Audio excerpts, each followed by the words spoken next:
Hello दोस्तों, मैं आपका स्वागत करता हूँ मेरे इस चैनल में प्रिंस लर्निंग सेंटर में।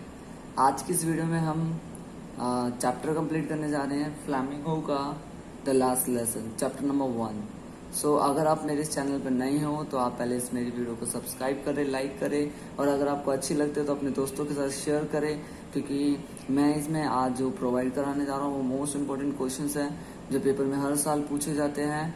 और मैं आपको साथ ही साथ नोट्स भी प्रोवाइड कराऊंगा और आपको पूरी कोशिश करूंगा समझाने की, ताकि आप अच्छे से इसके क्वेश्चंस को बताते बताते आपको थ्योरी भी अच्छे से समझ में आ सके। सो आज की वीडियो में हम द लास्ट लेसन पढ़ रहे हैं। इसके बाद लॉस्ट स्प्रिंग है होगा, deep water, the red trap, Indigo और गोइंग प्लेसेस हमारा इस बार सिलेबस से कैंसिल हो चुका है। सो गोइंग प्लेसेस हम इस बार नहीं पढ़ेंगे। सो स्टार्ट करते हैं। आज की इस वीडियो में हम सिर्फ द लास्ट लेसन पढ़ेंगे। सो आपने अभी तक मेरा चैनल सब्सक्राइब नहीं किया तो आप मेरे चैनल को सब्सक्राइब कर सकते हो। So let's start the video. So आज की वीडियो दोस्तों थोड़ी सी लंबी हो सकती है, बट मैं पूरी कोशिश करूंगा आपको अच्छे से समझाने की, ताकि आप अच्छे से समझ सके चैप्टर को, क्योंकि चैप्टर हमारे ढंग से समझ में जब तक हमें नहीं आएंगे हम क्वेश्चन पेपर में आंसर नहीं दे पाएंगे। सो स्टार्ट करते हैं आज की वीडियो को।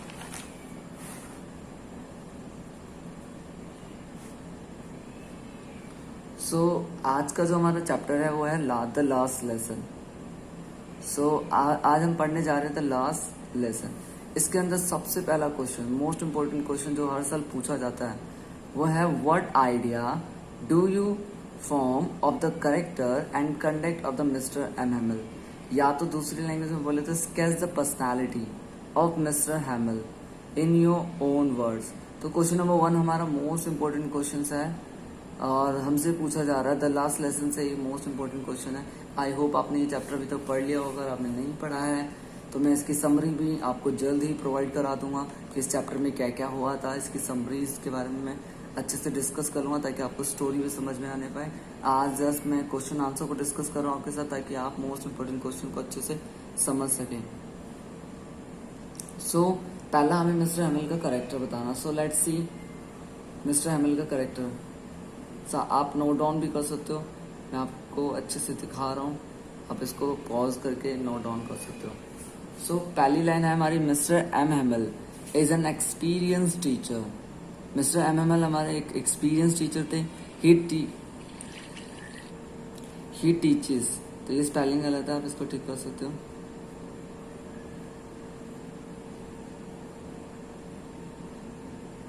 ही teaches all the subject, teacher की जगह टीचर्स लिख दो। He teaches all the subject in a village primary school in the district of Alsace of France. तो मिस्टर एम हैमल जो थे वो एक एक्सपीरियंस टीचर थे। वो सारे सब्जेक्ट पढ़ाते थे। कहाँ पर? एक विलेज था यहाँ पर फ्रांस में, एलेसक ऑफ फ्रांस।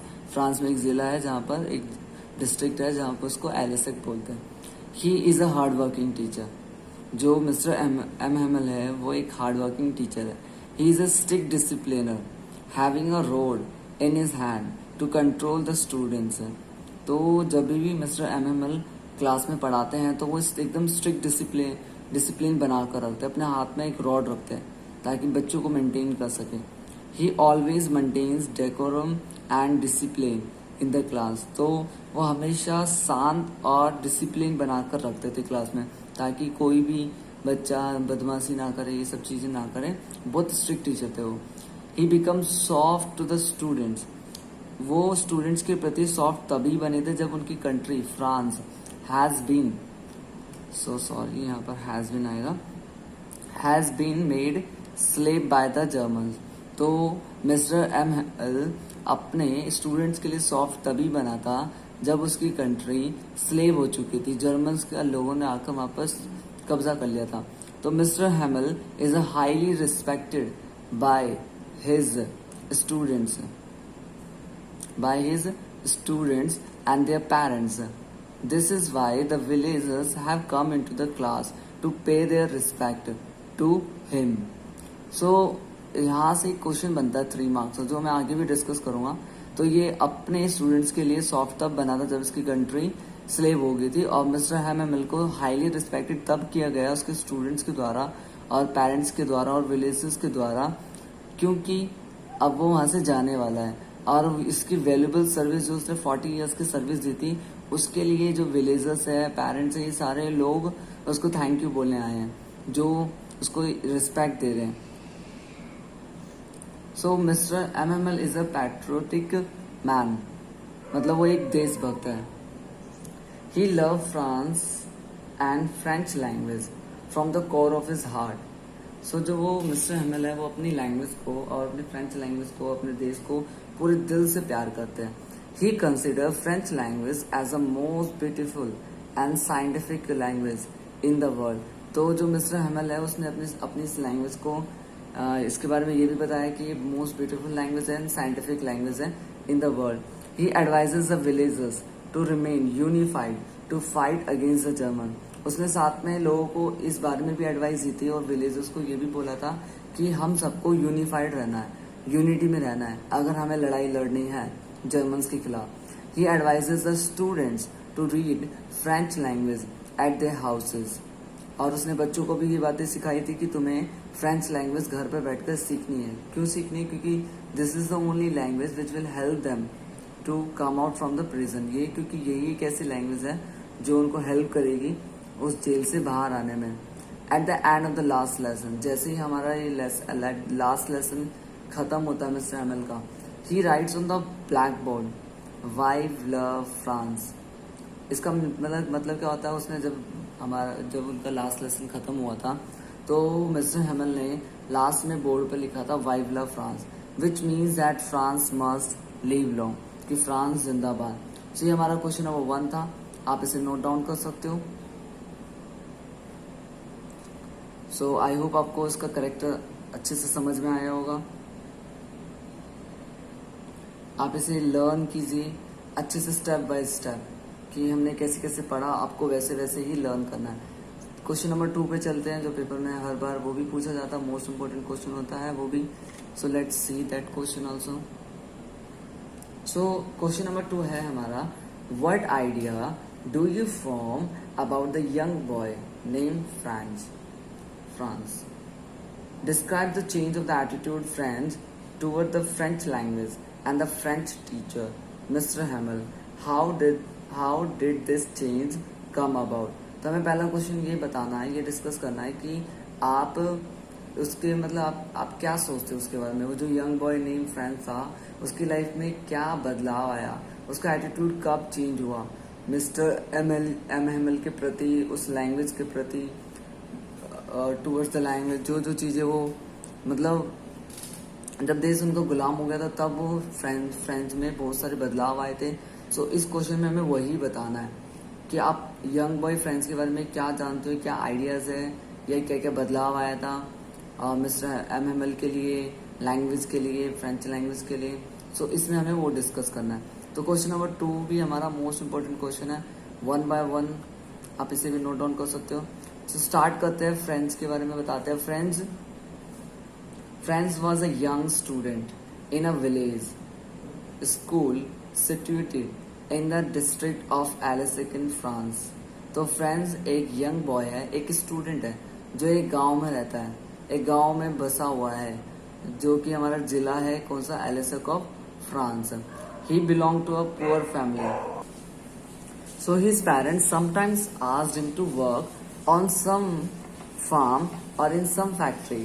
So अभी तक हमने पढ़ा कि जो फ्रेंच था वो एक यंग स्टूडेंट था, एक विलेज में पढ़ता था, एक डिस्ट्रिक्ट थी जो एलिसिक ऑफ फ्रांस में है, वो एक पुअर फैमिली से बिलोंग करता है और उसके पेरेंट्स ने बहुत बार उसको काम करने के लिए बोला है, फार्म हाउस पर, फैक्ट्री पर, इन सारी जगहों पर। He too was least interested in his studies, और उसको भी पढ़ाई में ना ज्यादा मन नहीं लगता था।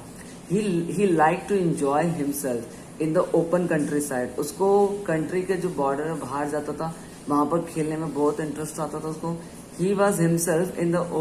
He was scared of his teacher, Mr. Hamel, and did not want to attend his class. वो अपने टीचर से बहुत डरता था और क्लास बिल्कुल अटेंड नहीं करना चाहता था। He liked to plant the saplings watering them in the garden of Mr. Hamel. तो उसको वहाँ पर छोटे छोटे जो पेड़ पौधे होते थे उसमें वाटरिंग करना उसको बहुत पसंद था, पानी वानी डालना। और मिस्टर हेमल ने भी बहुत बार उसको ये सब काम दिया भी था। When Mr. Hamel spoke in a serious mood, my children, this is the last lesson. Today an older order from Berlin has come that from tomorrow German would be taught in the place of French language, and a new teacher of German language would come the next day, and I will have to leave my country. So एक order आया था Berlin से, जब mister हैमिल ने एक बात कही serious वे में कि मेरे प्यारे बच्चों, कल से नए टीचर आएंगे, किसके? जर्मन के नए टीचर आएंगे in the place of French language. So इस बात को सुनकर देखते हैं कि फ्रेंच का क्या रिएक्शन था, जो जिसके बारे में क्वेश्चन में हमसे पूछा गया था, जो इम्पोर्टेंट क्वेश्चन है हमारा, जो जिसका इम्पोर्टेंट आंसर भी है हमारा। तो French felt highly shocked and sad, he felt sorry for not learning French language well. In the last lesson, he developed love and respect for Mr. Hamel. He found Mr. Hamel as an intelligent, patriotic, gentle and patient teacher. He promised and thought in his mind that he would learn French language at home. सो हुआ क्या, जैसे ही बात mister हैमिल ने ये बात जब serious mode में कही कि आज ये लास्ट लेसन है और इसके बाद बर्लिन से एक ऑर्डर आया है कि कल से नए टीचर आएंगे जो कि तुम्हें पढ़ाएंगे, तो इस बात को सुनकर जो फ्रेंड था स्टार्टिंग में बहुत ज़्यादा शॉक हो गया, डिप्रेस हो गया, अनहैप्पी फील हुआ उसको।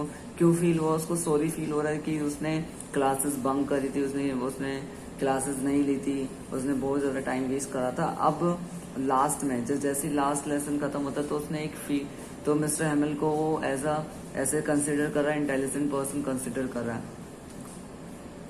सो आगे देखते हैं at his house during slavery period. So ये हमारा क्वेश्चन नंबर 2 था, जो एक इम्पोर्टेंट क्वेश्चन था, जिसमें हमने देखा कि फ्रेंच कैसे उसके आइडियाज एंड एटीट्यूड चेंज हुआ मिस्टर हैमिल के प्रति। तो आप इस क्वेश्चन को लर्न कर सकते हो स्टोरी वाइज। सबसे पहले हमें फ्रेंच के बारे में बताना है कि वो एक यंग बॉय है, डिस्ट्रिक्ट ऑफ एलिसो फ्रांस में रहता है, प्राइमरी विलेज में पढ़ता है, उसको पढ़ना वढ़ना बिल्कुल पसंद नहीं है, वो ज़्यादातर वह मिस्टर हैमिल के गार्डन में उसको वाटरिंग करना बहुत पसंद है और उसको पढ़ाई में बिल्कुल मन नहीं लगता है। और मिस्टर हैमिल ने भी उससे बहुत बार काम कराया, उसके मम्मी पापा भी नहीं चाहते थे कि वो पढ़े। उसके मम्मी पापा ने उससे पूछा भी था, फार्म में, माइल्स में, इन सारी चीज़ों में काम करने के लिए बोला भी था। सो वो था हमारा क्वेश्चन नंबर 2। अब हम क्वेश्चन नंबर 3 देख लेते हैं कि ये चैप्टर हमें, इस चैप्टर का थीम क्या है अगर हमें सोचा जाए तो। So what do you think is the theme, subject matter of the chapter the last lesson. तो अगर हम शॉर्ट में डिस्कस करें तो ये भी कभी कभी हमसे क्वेश्चन पूछ लिया जाता है कि लास्ट लेसन का हमें थीम बताना है, तो इस चैप्टर में इसका थीम क्या है, सब्जेक्ट मैटर क्या है। So let discuss this question also. The main theme of the chapter the last lesson is linguistic chauvinism. तो ये जो वर्ड है लिंग्विस्टिक चैवनिज्म मतलब क्या होता है, अपनी भाषा को फैलाना। तो इस चैप्टर में हमने देखा है, अगर आपने इस चैप्टर को पढ़ा होगा, अगर नहीं पढ़ा तो मैं इसकी एक समरी आपके लिए जरूर बनाऊंगा ताकि आपको ये चैप्टर बहुत अच्छे से समझ में आने पाए। अभी हम जस्ट मोस्ट इंपोर्टेंट क्वेश्चन को डिस्कस कर रहे हैं। तो the main theme of the chapter the last lesson is linguistic chauvinism of the victorious country. The victorious country plans to teach his own language to the people of the slave country in order to finish the culture। जो इस chapter की main theme है वो ये है कि linguistic चैवनिज्म मतलब यहाँ पर जो जर्मन लोगों ने फ्रेंच के ऊपर फ्रेंच लैंग्वेज या फ्रेंच देश पर जो फ्रांस पर जो कब्जा करा था, उसमें उनका पहला पर्पस यही था कि अपनी भाषा को फैलाना। इससे क्या होता है कि हर बार जो भी विक्टोरियस कंट्री होती है ना, वो एक काम करती है, वो एक प्लान बनाती है। The victorious country plans to teach his own language to the people of the slave country in order to finish the culture. अगर तुम्हें किसी कंट्री पे कब्जा करना है तो पहला काम ये होता है कि आप वहां से आप उनकी भाषा को खत्म कर दो। तो जर्मन ने भी सेम यही करा। उसने क्या करा, विक्टोरियस कंट्री थी, उसने जीत प्राप्त कर ली, तो उसने वहां पर फ्रेंच लैंग्वेज को हटवाकर जर्मन लैंग्वेज पढ़वाई गई ताकि वहां से उनका कल्चर फिनिश हो जाए। यहाँ पर वही वाली लाइन लिखी हुई है। तो civilization and original thinking of the people, by doing so the victorious country wants to rule over the slavery country for a long time। So हमने देखा कि अगर किसी कंट्री को दूसरी कंट्री पे कब्जा करना तो वो वहाँ की जो सभ्यता होती है, सिविलाइजेशन एंड ओरिजिनल जो थिंकिंग होती है, वो वहाँ से बिल्कुल रिमूव कर देते हैं स्लेवरी कंट्री से, और वहाँ पर वो बहुत ज़्यादा समय तक रूल कर पाते हैं इस चीज़ को करने के बाद।